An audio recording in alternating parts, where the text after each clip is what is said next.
At 9:30 a.m. on November 25th, 2025, the United States Navy quietly ended a program meant to save its surface fleet without launching a single ship. The U.S. Navy canceled its Constellation frigate, but the real story is a decades-long collapse of naval modernization. At first glance, the cancellation of the Constellation-class frigate looks like a routine procurement failure. Another delayed program, another over-budget hull, another quiet announcement buried in defense briefings. But the Constellation was never just another ship. It was meant to be the bridge between extremes, the missing middle of the U.S. Navy's surface fleet. For years, the Navy has relied on massive Arleigh Burke destroyers for tasks they were never designed to perform continuously. Escort duty, anti-submarine patrols, presence missions. Meanwhile, the smaller littoral combat ships proved too lightly armed and too fragile for modern conflict. Constellation was supposed to fill that gap. A true frigate, affordable, survivable, numerous. Its cancellation comes at the worst possible moment.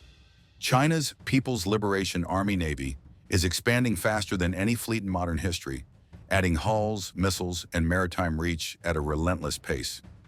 In that environment, losing an entire class of escorts is not just a delay, it is a structural weakness. More than anything, this decision signals something deeper. The Navy is no longer struggling with a single program, but one facing a systemic shipbuilding crisis that has been unfolding for decades. Navies are uniquely unforgiving institutions. Unlike armies or air forces, they cannot improvise their way out of failure. A tank can be replaced in months. An aircraft line can surge production. A warship takes decades. Design, funding, skilled labor, and industrial capacity layered slowly on top of one another. That reality is captured in a phrase naval historians repeat often. Naval strategy is built strategy. What a fleet can deploy tomorrow depends on decisions made 20 or 30 years earlier. At the end of the Cold War, the United States appeared untouchable at sea. In the late 1980s, the U.S. Navy operated nearly 600 battle force ships, battleships, carriers, cruisers, destroyers, frigates, submarines. The fleet was global, dominant, and intimidating. But the numbers hid a quiet truth. Many of those hulls were old. Some traced their origins back to World War II. Others were products of early Cold War urgency. The Navy had mass, but not longevity. When the Soviet Union collapsed, Washington assumed time was abundant. Threats receded, budgets tightened, modernization could proceed slowly, old ships would be retired, new ones would arrive eventually. There was no urgency. That assumption proved dangerous. Modernization was unavoidable. Cruisers built in the 1960s were nearing retirement. Destroyers lacked modern missile capacity. Frigates were aging out. Submarines faced replacement cliffs. Nearly every category carried hidden deadlines. At sea, there are no shortcuts. A delayed destroyer does not simply arrive late, it leaves a hole. A canceled class does not vanish quietly. It echoes through fleet structure, training pipelines, and industrial survival. By the time Constellation arrived, the Navy was already 2 strikes deep. Zumwalt, littoral combat ship.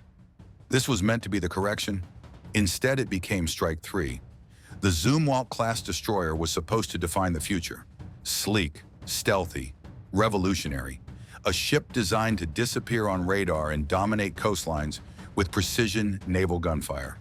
Its advanced gun system promised long-range, accurate fire support for troops ashore. Its hull form reduced the radar signature. Its electronics were years ahead of anything afloat. But the technology was immature. Costs spiraled. Ammunition became prohibitively expensive. One by one, planned ships were cut. The Navy went from planning more than 30 destroyers to building just 3. Then came the final irony. The very guns that justified the ship's existence were removed. The destroyers built for naval gunfire would no longer fire guns at all. The Zumwalt program left behind 3 extremely expensive ships and a massive hole in fleet planning. Strike 1. If Zumwalt failed at the high end, the littoral combat ship failed at the low end. It was marketed as transformational. Fast, modular, adaptable. A single hull capable of swapping missions like software updates. Mine warfare, 1 week. Anti-submarine operations the next, all at speeds exceeding 40 knots. Reality was harsher. Speed demanded sacrifice. The armor was thin, weapons were limited, survivability suffered. The modular mission concept, the heart of the design, never truly worked. The anti-submarine module was abandoned. Others lagged behind schedule or in capability. When real combat arrived in the Red Sea, the Navy did not send an LCS. It sent destroyers. Ships meant to replace frigates could not survive where frigates once thrived. Early retirements followed. Confidence evaporated. And once again, the Navy found itself without a small surface combatant capable of real combat. Strike 2. By the late 2000s, the problem was undeniable. The Navy was overusing its destroyers. Arleigh Burkes were performing escort missions better suited to smaller ships. Crews were stretched. Hulls aged faster than planned. The fleet needed numbers. It needed escorts. It needed anti-submarine platforms that could operate independently and in groups. There was also an industrial reality. Shipyards in Wisconsin and Alabama could not build destroyers or carriers. Without a smaller combatant program, they would wither. Around the world, frigates filled this role.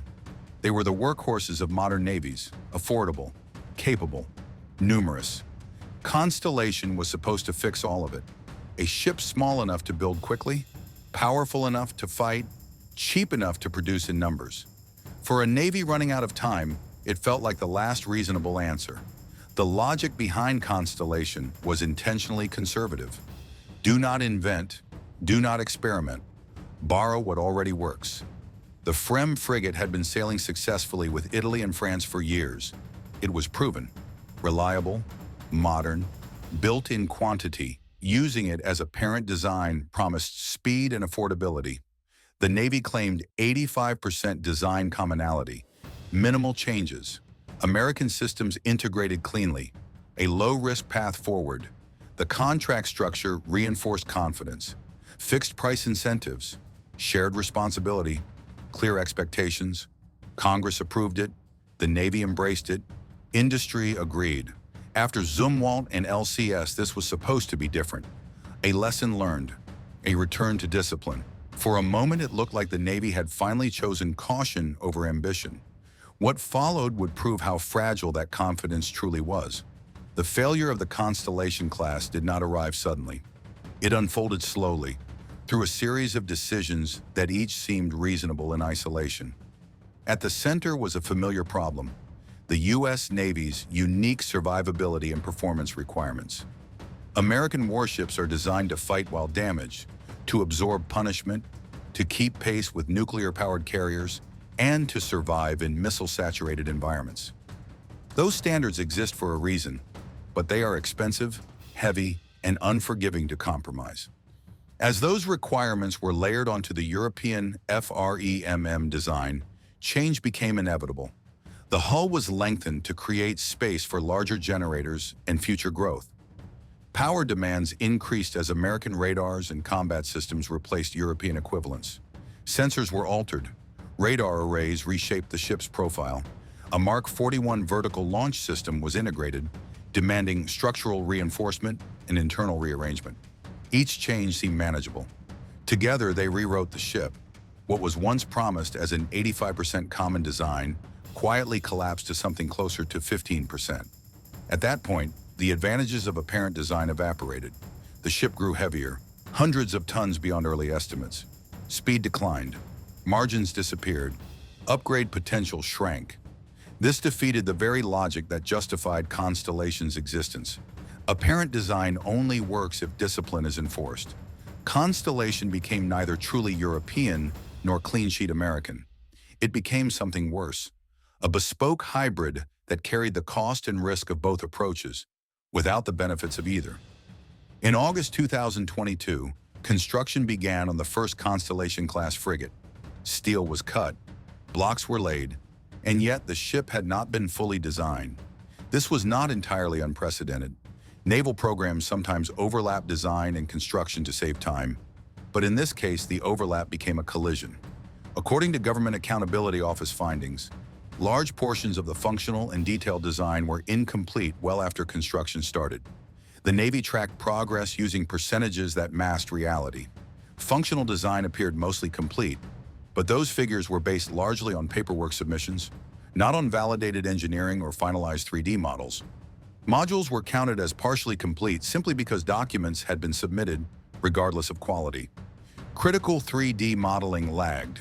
Interfaces between systems were unresolved.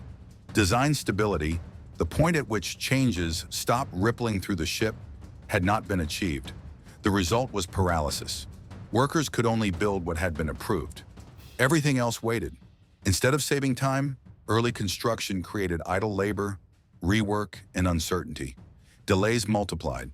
What began as a manageable slip became years. The first delivery moved from 2026 to 2028, then 2029 and beyond. Starting early did not accelerate progress. It exposed how unfinished the program truly was. As delays mounted, costs followed. Initial estimates placed Constellation well below the price of an Arleigh Burke destroyer.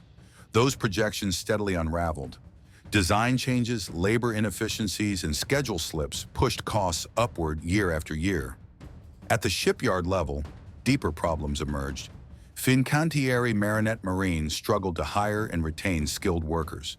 Welders, pipe fitters, and engineers, roles that cannot be filled overnight, were in short supply. The Navy responded with incentives, allocating tens of millions of dollars to boost hiring and training. Yet money alone could not fix uncertainty. Workers cannot build what has not been finalized. Management cannot plan around shifting requirements. Compounding the issue, Congress funded additional ships before the first hull had stabilized. 2 frigates were financed annually, while the lead ship remained unresolved. Oversight and execution drifted further apart. This became a design by committee. Requirements changed. Reviews dragged on. Authority diffused. No single correction could reverse momentum. The program did not collapse because of one mistake. It collapsed because every weakness fed the next. On November 25th, the Secretary of the Navy announced a strategic shift. 4 Constellation-class frigates were canceled outright. 2 hulls already under construction would continue. For now, the justification was speed. The Navy needed ships faster, different ships, a new approach. But the decision revealed deeper pessimism.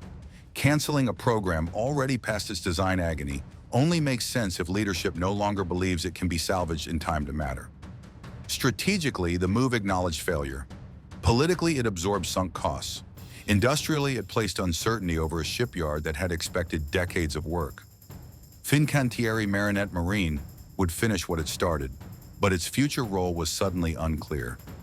What was killed was not just 4 ships, it was a concept.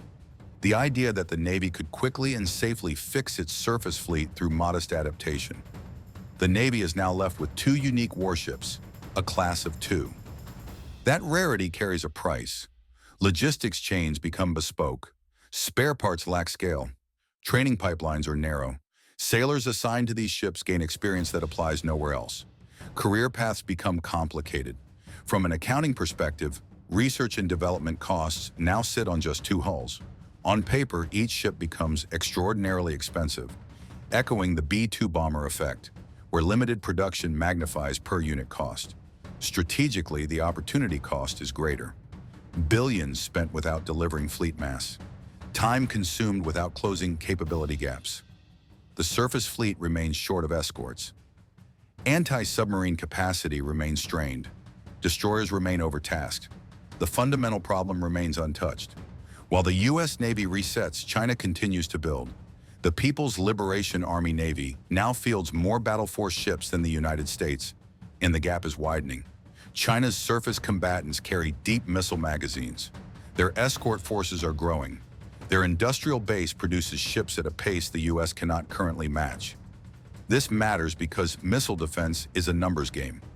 Vertical launch cells matter, escorts matter, anti-submarine platforms matter. Every canceled ship is a gap an adversary can exploit. Time is no longer abundant. False starts consume years. And the luxury the U.S. once enjoyed, space to experiment, has vanished. The Navy now faces difficult choices. One option is to build more Arleigh Burke destroyers. They are proven, capable, and familiar, but expensive, manpower-intensive, and increasingly stretched to their limits. Another option is allied shipbuilding. Japan and South Korea build advanced warships quickly and efficiently, yet political resistance, integration challenges, and supply chain constraints complicate the idea. A clean-sheet American frigate is possible, but designing one would take a decade, time the Navy does not have. Unmanned and arsenal ship concepts offer promise. Cheaper platforms carrying missiles, networked with manned ships. But these remain unproven at scale. Every path involves sacrifice, survivability versus quantity, speed versus perfection, national industry versus immediate need. There is no painless solution. Zumwalt, LCS Constellation. The pattern is unmistakable. Each program tried to be everything at once. Each blurred wants and needs. Each sought technological elegance over operational honesty. Hybrid solutions fail when discipline breaks. Parent designs fail when requirements are rewritten. Clean sheets fail when ambition outruns realism. The lesson is not about technology, it is about restraint, about defining what is truly essential and accepting what is not. Procurement culture must change. Requirements must stabilize early. Trade-offs must be acknowledged openly. Perfection must stop being the enemy of adequacy, because adequacy, delivered on time, wins wars. With Constellation gone, attention turns to DDG-X, the next generation destroyer. Arleigh Burkes have reached their limits. Power, cooling, and space margins are nearly exhausted. Future weapons demand more. China's Type 055 already signals what comes next. Larger hulls, deeper magazines, newer designs. DDG-X must succeed, industrially, strategically, psychologically. Failure here would not just delay modernization, it would confirm a crisis without escape. History doesn't collapse all at once. It erodes, quietly, program by program, decision by decision. The Constellation frigate was only the latest warning. If you found this breakdown useful, consider subscribing to more in-depth analysis like this. Because the oceans don't wait, and neither does history.